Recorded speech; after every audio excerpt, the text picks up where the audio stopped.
Hey y'all, today from the Coop, me and Jan are going to share a book with y'all. It is called Stellaluna, and this was one of my kids' favorite books growing up.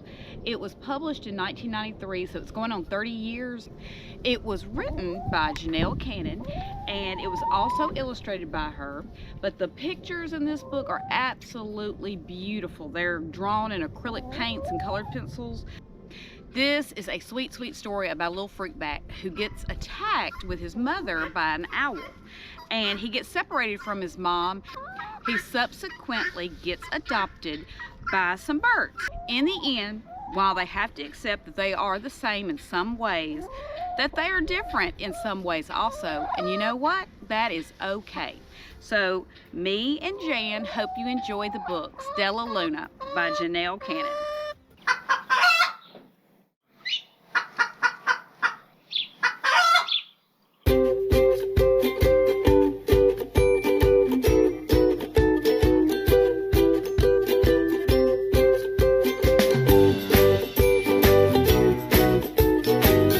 Stellaluna, written and illustrated by Janell Cannon. In a warm and sultry forest, far, far away, there once lived a mother fruit bat and her new baby. Oh, how Mother Bat loved her soft, tiny baby. "I'll name you Stellaluna," she crooned. Each night, Mother Bat would carry Stellaluna clutched to her breast as she flew out to search for food. One night, as Mother Bat followed the heavy scent of ripe fruit, an owl spied her. On silent wings, the powerful bird swooped down upon the bats. Dodging and shrieking, Mother Bat tried to escape, but the owl struck again and again, knocking Stellaluna into the air. Her baby wings were as limp and useless as wet paper. Down, down she went, faster and faster into the forest below. The dark leafy tangle of branches caught Stellaluna as she fell. One twig was small enough for Stellaluna's tiny feet. Wrapping her wings about her, she clutched the thin branch, trembling with cold and fear. "Mother," Stellaluna squeaked, "where are you?" By daybreak, the baby bat could hold on no longer. Down, down again she dropped. Flump! Stellaluna landed head first into a soft, downy nest, startling the three baby birds who lived there. Stellaluna quickly clambered from the nest and hung out of sight below. She listened to the babble of the three birds. "What was that?" cried Flap. "I don't know, but it's hanging by its feet," chirped Flitter. "Shh! Here comes Mama," hissed Pip. Many, many times a day, Mama Bird flew away, always returning with food for her babies. Stellaluna was terribly hungry, but not for the crawly things Mama Bird brought. Finally, though the little bat could bear it no longer, she climbed into the nest, closed her eyes, and opened her mouth. Plop! In dropped a big green grasshopper. Stellaluna learned to be like the birds. She stayed awake all day and slept all night. She ate bugs even though they tasted awful. Her bat ways were quickly disappearing, except for one thing. Stellaluna still liked to sleep hanging by her feet. Once, when Mama Bird was away, the curious baby birds decided to try it too. When Mama Bird came home, she saw 8 tiny feet gripping the edge of the nest. "Eek!" she cried. "Get back up here this instant. You're going to fall and break your necks." The birds clambered back into the nest, but Mama Bird stopped Stellaluna. "You are teaching my children to do bad things. I will not let you back in this nest unless you promise to obey all the rules of this house." Stellaluna promised. She ate bugs without making faces. She slept in the nest at night, and she didn't hang by her feet. Stellaluna behaved as a good bird should. All the babies grew quickly. Soon the nest became crowded. Mama Bird told them it was time to learn to fly. One by one, Pip, Flitter, Flap, and Stellaluna jumped from the nest. Their wings worked. "I'm just like them," thought Stellaluna. "I can fly too." Pip, Flitter, and Flap landed gracefully on a branch.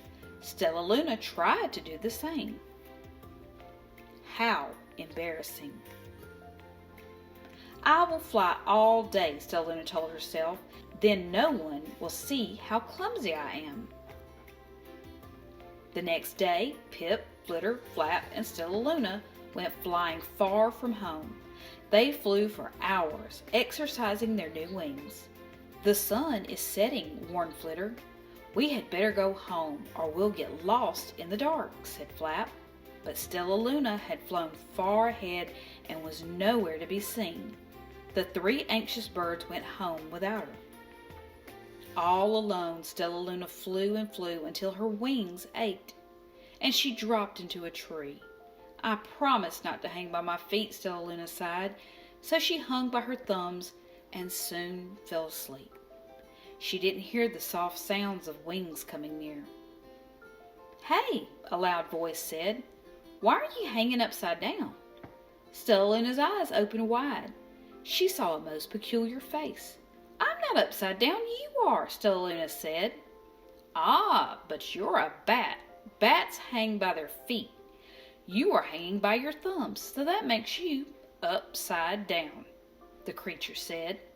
I am a bat, and I'm hanging by my feet, and that makes me right side up. Stellaluna was confused. Mama Bird told me I was upside down. She said I was wrong. Wrong for a bird, maybe, but not for a bat. More bats gathered around to see the strange young bat who behaved like a bird. Stellaluna told them her story.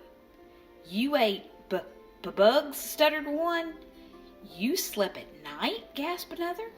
How very strange, they all murmured. Wait, let me look at this child. A bat pushed through the crowd. An owl attacked you, she asked. Sniffing Stellaluna's fur, she whispered, You are Stellaluna. You are my baby. You escaped the owl, cried Stellaluna. You survived? Yes, said Mother Bat as she wrapped her wings around Stellaluna. Come with me and I'll show you where to find the most delicious fruit. You'll never have to eat another bug as long as you live. But it's nighttime, Stellaluna squeaked. We can't fly in the dark or we'll crash into trees. We're bats, said Mother Bat. We can see in the darkness. Come with us.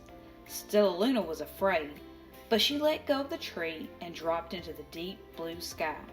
Stellaluna could see. She felt as though rays of light shone from her eyes. She was able to see everything in her path.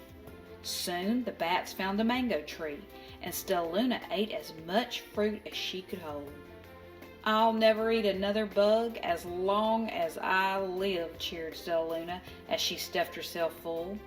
I must tell Pip, Flitter, and Flap. The next day, Stellaluna went to visit the birds.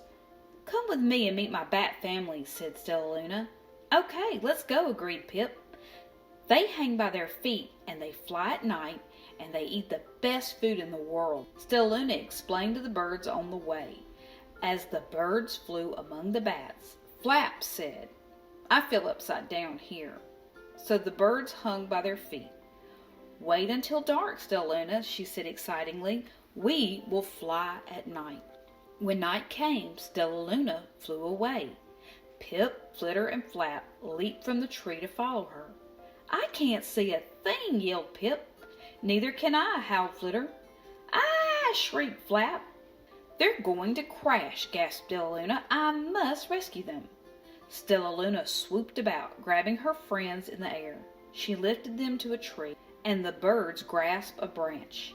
Stellaluna hung from the limb above them. We're safe, said Stellaluna. Then she sighed. I wish you could see in the dark, too. We wish you could land on your feet, Flitter replied. Pip and Flap nodded. They perched in silence for a long time. How can we be so different and feel so much alike? Mused Flitter. And how can we feel so different and be so much alike? Wondered Pip. I think this is quite a mystery, Flap chirped. I agree, said Stellaluna, but we're friends, and that's a fact.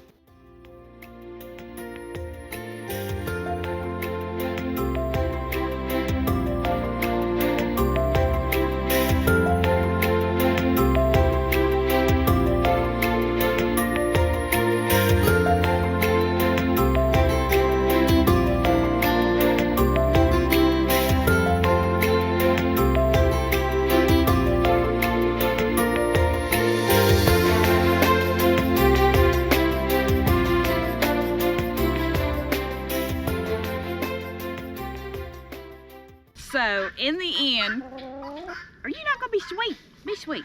Oh, her is so pretty as her was. You are such a beautiful girl. Yes, you are.